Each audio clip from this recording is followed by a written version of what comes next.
Chị thế biết lời nữa đây thấy cũng muốn chơi nó nhìn tên là nó sẽ cũng muốn chơi làm bờ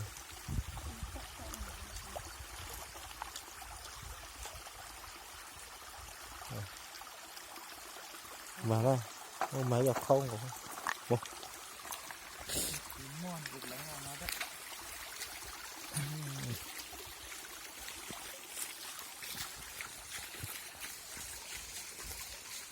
lấy tà sẽ tìm được tà chứ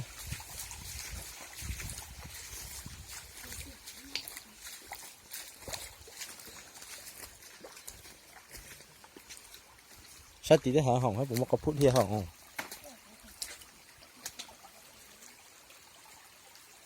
là một cái đấy muốn đi đứng đứng giá gì con tuần này quá ha nên tiền tụi em trẻ từ à tiền không phía con chơi lo chơi lấy thế này nói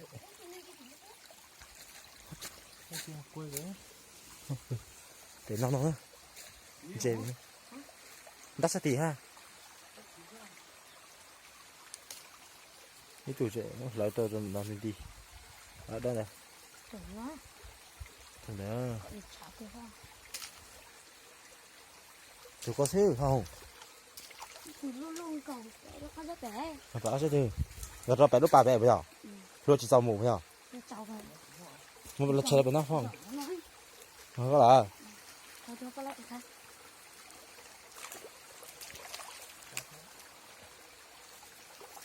đi thôi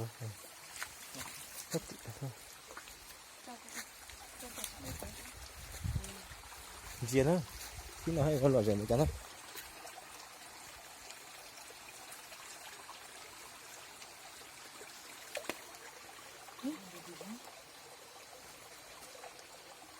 họ có nói đi không thôi bây giờ tìm á tiêu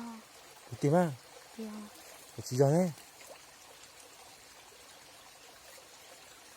mấy tuần đã thế mua đi đi có kia bây giờ khó gói bỏ nó chưa có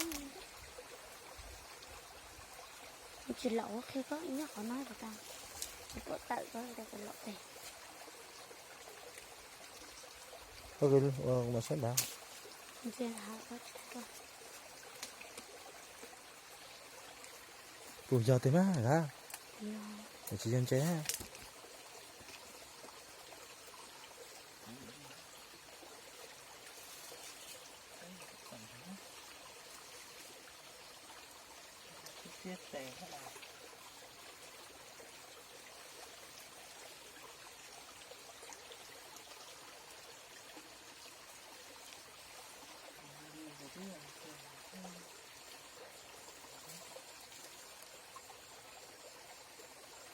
tôi bỏ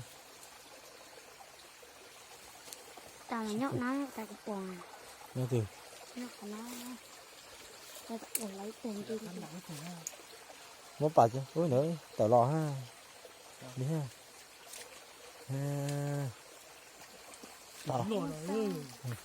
lo ó tù á thì nó lấy kho xe to ó tù làm gì cô chị nó đi thế nào đấy lọt chả mua vé giá có cho gì thẻ luôn đi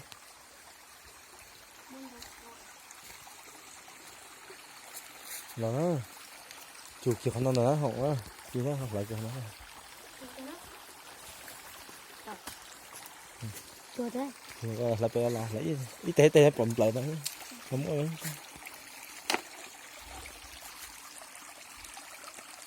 đây cả chúng má xí đi đâu đây lấy plong nó ăn chơi hầu đó tôi làm như là có phú này cả đó chúng nào với tôi là có phú phòng có một đấy thôi có chỉ thấy nó có phú trở khóa nó đúng không có hồng thấy giống mắt hả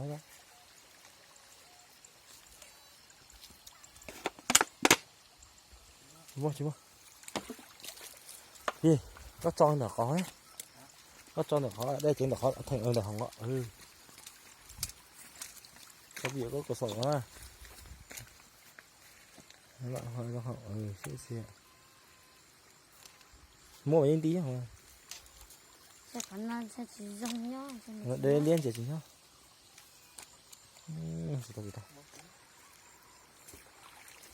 Chỉ lấy liền phải không?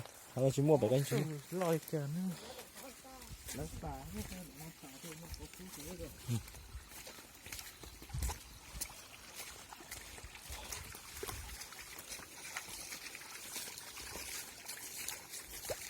Cái này chỉ mua chỉ liền đây này. Để lấy cái cổng chìa xem.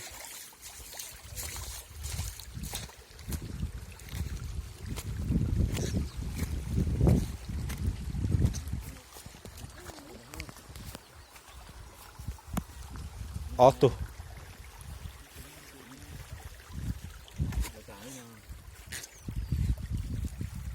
Họ ta phát hỏng.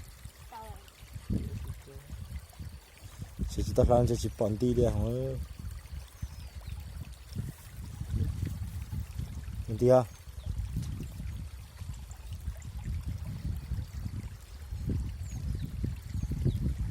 Chỉ mua để chỉ đi hỏng, chỉ mua cà phê muốn giờ xong một số đó. Cha đấy như ca hăng mà. Thế mẹ lại bà sao? Là tôi nó mua lá giỏ.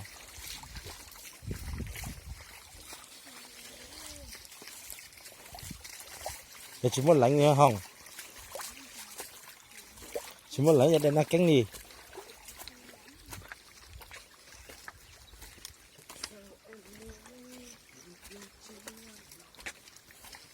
Không có bà chủ rồi, không có giọt là thôi. Nó chỉ thấy bà thôi à?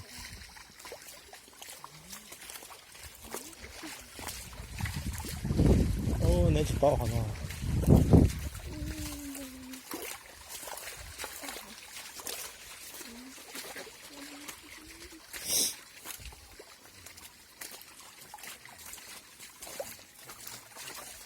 Ô, đây của tao anh mua tin lần đã thôi, phải là chỉ mua để lia vậy mà.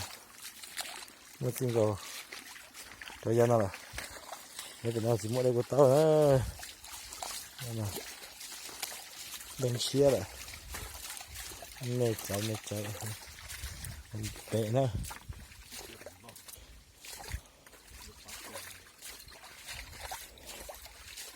Lia tin có xía chìa thôi. Giờ cái bé mang một tổ, phải khó bé giỏ bé kia ní ở nè.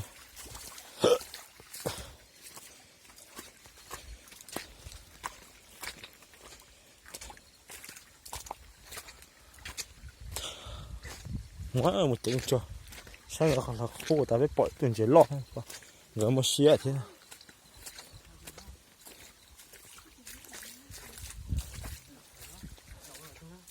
Muộn nào là bỏ nó là không? Có phun nào là không? Được chứ, ít tuổi hơn chứ. Ít tuổi có phun.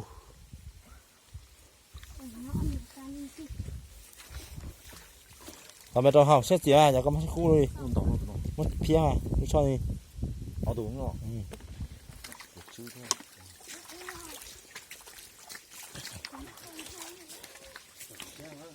Mà xét gì hả? Cho cái lúc cậu học bản tròn trói. Tập về nó học rất rồi xét gì.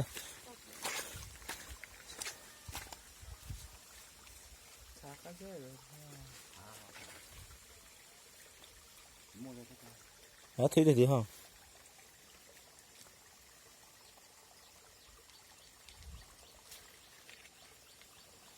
Mua hết đi.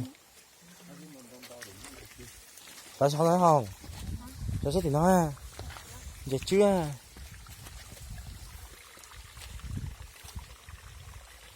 Ừ, thật đúng không?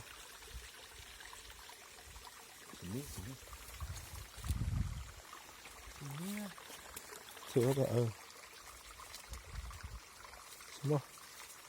Mua từ đến này không? Đỡ bà có hư.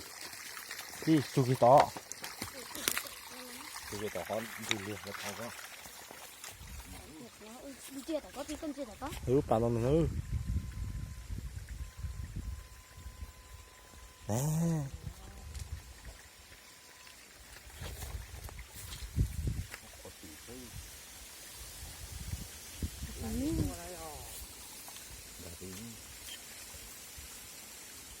chi thì có hỏng Đến to thì cỡ được tầm nữa. là bên đó bị lúc bảy bé chỉ xếp cha đấy chỉ đó chỉ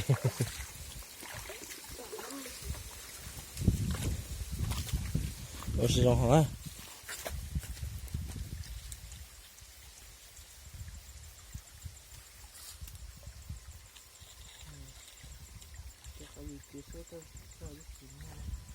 lúc khai sẽ bé chỉ xếp lại trong nào thế nào đủ lâu chứ tao được rồi